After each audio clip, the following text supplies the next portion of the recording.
அஸ்ட்ரோசைன் channel வாயிலாக உலகெங்கும் வாழ்ந்து கொண்டிருக்கும் சகோதர சகோதரிகளுக்கு அன்பார்ந்த வணக்கங்கள் மற்றும் வாழ்த்துக்கள்.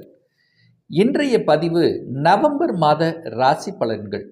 முதலில் இந்த நவம்பர் மாதத்தினுடைய கிரக நிலைகளை பார்க்கலாம். அதன்படி பார்க்கும் பொழுது சனி பகவான் வக்ரமாக மீனமனையில் வீட்டிருக்க, கேது பகவான் சிம்மத்திலும் ராகு பகவான் கும்பத்திலும் இந்த மாதம் இருக்க போகிறாங்க. ஏற்கனவே குரு பகவான் அதிசாரமாக கடகமனையில் உச்ச பலம் பெற்று வலிமையாக உட்கார்ந்திருக்கார். சூரிய பகவான் துலாம் மனையில் நீச்சமாகவும், சுக்கிர பகவான் துலாத்தில் ஆட்சி பலம் பெற்று வலிமையாகவும், செவ்வாய் பகவான் விருச்சிகத்தில் ஆட்சி பலத்தோடவும், புதன் பகவான் விருச்சிகத்தில் அமர்ந்து இந்த மாதம் பலன்களை கொடுக்க போகிறார்கள். அப்போது இந்த கிரக நிலைகளின் அடிப்படையில் என்ன மாதிரியான பலன்கள், எதை செய்யலாம் எதை செய்யக்கூடாது, என்ன மாதிரியான தெய்வ வழிபாடு உகந்தது என்பதை பற்றி இந்த பதிவில் டீட்டெயிலாக நம்ம பார்க்க போகிறோம். அதற்கு முன்னால் நம்முடைய சேனலை ஃபஸ்ட்டு டைம் நீங்கள் பார்ப்பவர்கள் என்றால் மறக்காமல் சப்ஸ்கிரைப் பண்ணிக்கிங்க. மிதுன ராசி அன்பர்களே, இந்த நவம்பர் மாதம் என்ன பலன் அப்படிங்கிறத செக்மெண்ட் வைஸாக நம்ம டீட்டெயிலாக பார்க்க போகிறோம். முதலில் உங்களுடைய எண்ணங்கள் செயல்பாடுகள் எப்படி இருக்குன்னு பார்க்கும் பொழுது, உங்கள் ராசிநாதனான புதன் பகவான் 6ஆம் இடத்துல போய் உட்கார்ந்துருக்கார். ஸோ 6ஆம் இடம் என்பது கடன், நோய், எதிர்ப்பு, பகையை தரக்கூடிய ஒரு இடம். ஸோ அந்த இடத்துல போய் உங்கள் ராசிநாதன் உட்கார்ந்துருக்கார். அதாவது நீங்கள் போய் 6ஆம் இடத்துல உட்கார்ந்துருக்கீங்கன்னு அர்த்தம். அப்போ 6ஆம் இடம் கடன். அப்போ கடனை பற்றிய சிந்தனை ஓட்டங்கள் உங்கள் மனசில் கண்டிப்பாக எழும். எதிர்ப்பு சார்ந்த விஷயங்கள், உங்களை யார் குடைச்சல் கொடுத்துட்டு இருக்கான் அவனை ஐடென்டிஃபை பண்ணுறதுக்கு அந்த இடத்துல போயிருக்கிறீங்க. அதே சமயத்தில் வம்பு வழக்கு சம்பந்தப்பட்ட விஷயத்துக்குள்ள அதை தீர்ப்பதற்குண்டான சொல்யூஷன் எடுக்கிறதுக்கும் ரைட்டு. ஆனால் வம்பு வழக்கு சார்ந்த விஷயத்துக்கு போகக்கூடாது. ஏன்னா நீங்கள் போய் 6ல் உட்கார்ந்துருக்கீங்க. செவ்வாய் இங்கே இருக்கார். ஆகாத செவ்வாய் ஆட்சி பலம், 6ஆம் அதிபதி, உங்கள் எதிர்ப்பு கொடுக்கக்கூடியவனும் வலிமையாக இருக்கான்னு அர்த்தம். அப்போ செவ்வாய் கோபக்காரனோட சேர்ந்துருக்கு. டக்குன்னு கோபத்தில் எந்த முடிவையும் எடுக்கக்கூடாது, அவசரப்படக்கூடாது. ஏன்னா கோபம், ஆக்ரோஷம் என்பது இயல்பாகவே இந்த மாதம் உங்களுக்கு வரும். ஸோ அதை கொஞ்சம் கண்ட்ரோல் பண்ணணுங்கிறத ஞாபகத்தில் வைத்துக்கொள்ளுங்க. அதாவது நீங்கள் போய் எதிரி ஸ்தானத்தில் உட்கார்ந்துருக்கீங்க அப்படிங்கிறத மனதில் பதிய வைத்து அதுக்கப்புறம் செயல்படுங்கள். சரி, பொருளாதாரம் சார்ந்த விஷயங்கள் எப்படி சார் இருக்கும்? பொருளாதாரம் நல்லா இருக்குமே. ஏன்னா 2ஆம் இடத்தில் குரு பகவான் உட்கார்ந்துருக்கார். தன காரக கிரகமான குரு பகவான் தனஸ்தானத்தில் உட்கார்ந்துருக்கு. குரு இப்போ அதிசாரமாக கடகத்தில் உச்சபலத்தோடு இருக்கார். அப்போ காரக கிரகம் உச்சபலத்தோடு இருக்கும்போது பொருளாதாரத்தில் எந்த பிரச்சனையும் ஏற்படுத்த போவது இல்லை. பொருளாதாரம் நன்றாக இருக்க போகிறது, குடும்பமும் நன்றாக இருக்க போகிறது, உங்கள் வாக்கு நன்றாக இருக்க போகுது. ஆனால் என்ன, கோபம் மட்டும்தான் வரும். அதை மட்டும் குறைச்சிட்டாலே போதும்.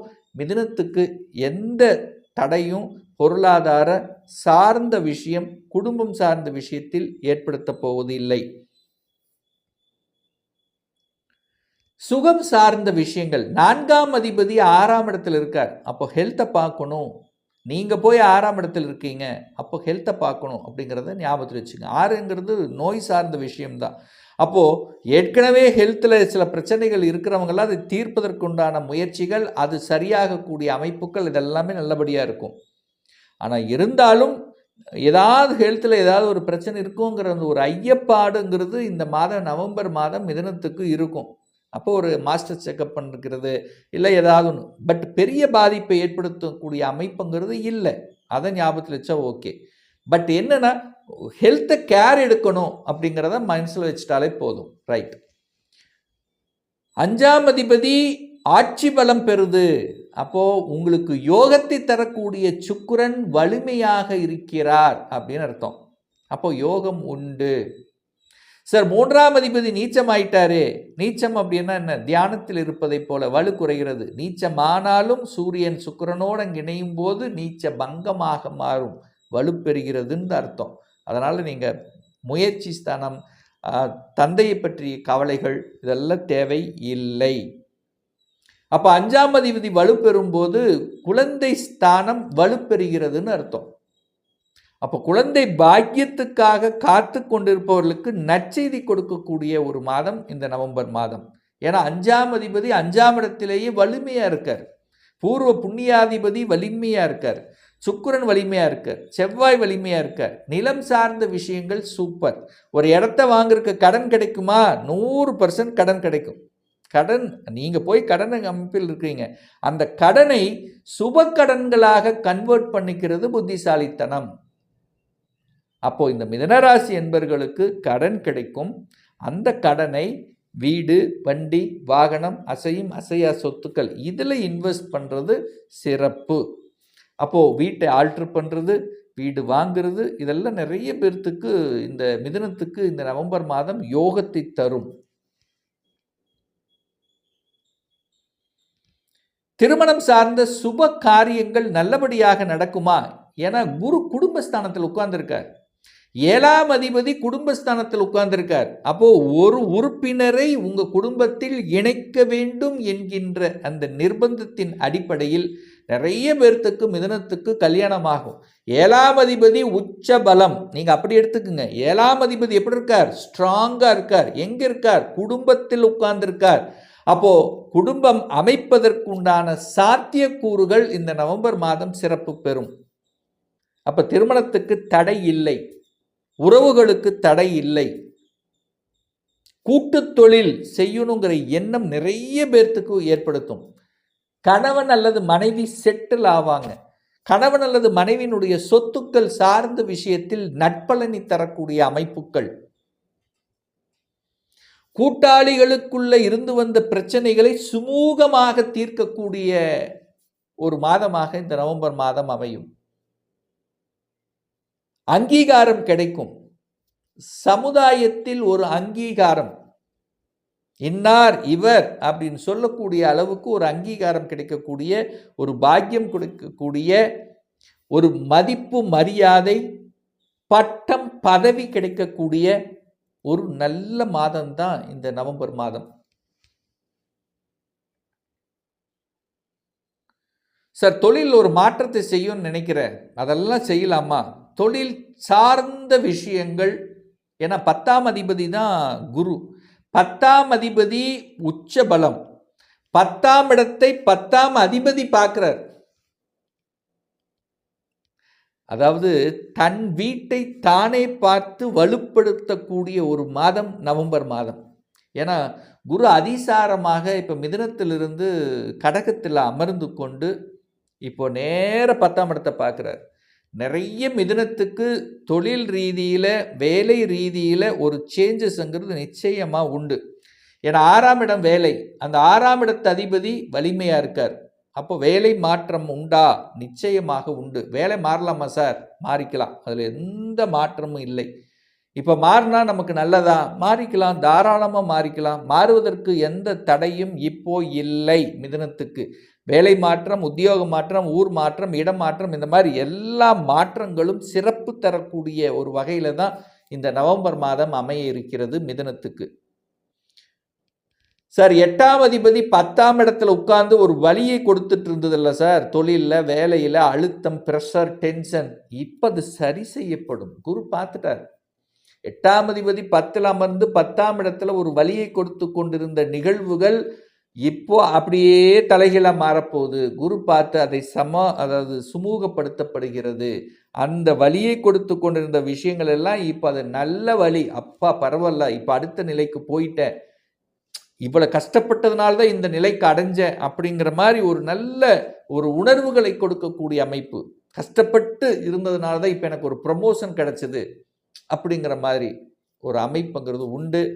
அதே சமயத்தில் வெளிநாட்டு சார்ந்த விஷயங்கள், ஏன்னா 12ஆம் அதிபதி ஆட்சி பலம். அப்போ வெளிநாட்டுக்காக ஒரு முயற்சி. சார், நான் தகவல் தொடர்பு துறையில் எப்படியாவது ஒரு வெளிநாட்டுக்கு போகணும்னு நினைக்கிறேன், சக்ஸஸ் கொடுக்குமா? கொடுக்கும். சார், நான் வெளிநாட்டில் படித்து முடிச்சிட்டேன், அங்கேயே ஒரு எம்எஸ் படிச்சிருக்கிறேன், அல்லது வெளிநாட்டில் படிச்சிருக்கேன், அங்கேயே ஒரு வேலைக்கு போகணும்னு நினைக்கிறேன், தேடிட்டு இருக்கிறேன், இது வரைக்கும் கிடைக்கல. இந்த மாதம் நிச்சயமாக நவம்பர் மாதம் வேலை உண்டு, கன்ஃபார்ம். இதில் மாற்று கருத்து இல்லை. ஏன்னா 10ஆம் அதிபதி உச்ச பலம், 11ஆம் அதிபதியாக இருக்கக்கூடிய செவ்வாய் பகவானும் ஆட்சி பலம், 12ஆம் அதிபதி வெளிநாட்டு தொடர்புடைய கிரகம் என்று சொல்லக்கூடிய சுக்கிரனும் ஆட்சி பலம். அப்ப எப்படி சக்சஸ் கொடுக்காம இருக்கும்? நிச்சயமாக சக்சஸ் கொடுக்கக்கூடிய அமைப்புல தான் உட்கார்ந்துருக்கு. லாபங்கள் உண்டு, மன மகிழ்ச்சி தரக்கூடிய செயல்பாடுகள் உண்டு. உங்களை யாரெல்லாம் தூற்றிக் கொண்டிருந்தாரோ, யாரெல்லாம் உதாசனப்படுத்தி கொண்டிருந்தாரோ, எல்லாம் அப்படியே மாறப்போகுது, தலைகீழா மாறப்போகுது. மிதுனத்துக்கு இந்த நவம்பர் மாதம் நல்ல மாதம், நல்ல மாற்றத்தை கொடுக்கக்கூடிய ஒரு மாதம். நல்ல தெய்வ வழிபாடு இந்த மாதம், நவம்பர் மாதம் தெய்வ வழிபாடு அப்படின்னு எடுத்துக்கொண்டால், புதன்கிழமை தோறும் பெருமாள் சென்று வழிபடுவதும், அல்லது புதன்கிழமை அன்றைக்கு மதுரையில் அமர்ந்திருக்கக்கூடிய மீனாட்சி அம்மனை சென்று வழிபடுவதும் அனைத்து விதத்திலும் உங்களுக்கு மேன்மையும் உயர்வையும் பொருளாதார ஏற்றத்தையும் தன்னம்பிக்கை கொடுக்கக்கூடிய அமைப்பாக நிச்சயமாக இருக்குங்கிறதுல எந்தவித மாற்று கருத்தும் கிடையாது. இப்போ நான் சொன்னது கோச்சார ரீதியாக இந்த நவம்பர் மாதத்துக்குரிய ஒரு பொதுவான பலன்கள். இந்த ராசி நட்சத்திரத்தில் பார்த்தீங்கன்னா பல கோடிக்கணக்கான பேர் இருப்பீங்க. ஒவ்வொருத்தரும் டிஃப்ரெண்ட், ஒவ்வொருத்தருடைய ஜாதக அமைப்புகளும் வேறுபடும், ஒவ்வொருத்தருடைய தசாபுத்தி அமைப்புகளும் மாறுபடும். அதற்கு தகுந்த மாதிரி பலன்களும் நிச்சயமாக மாறுபடும்.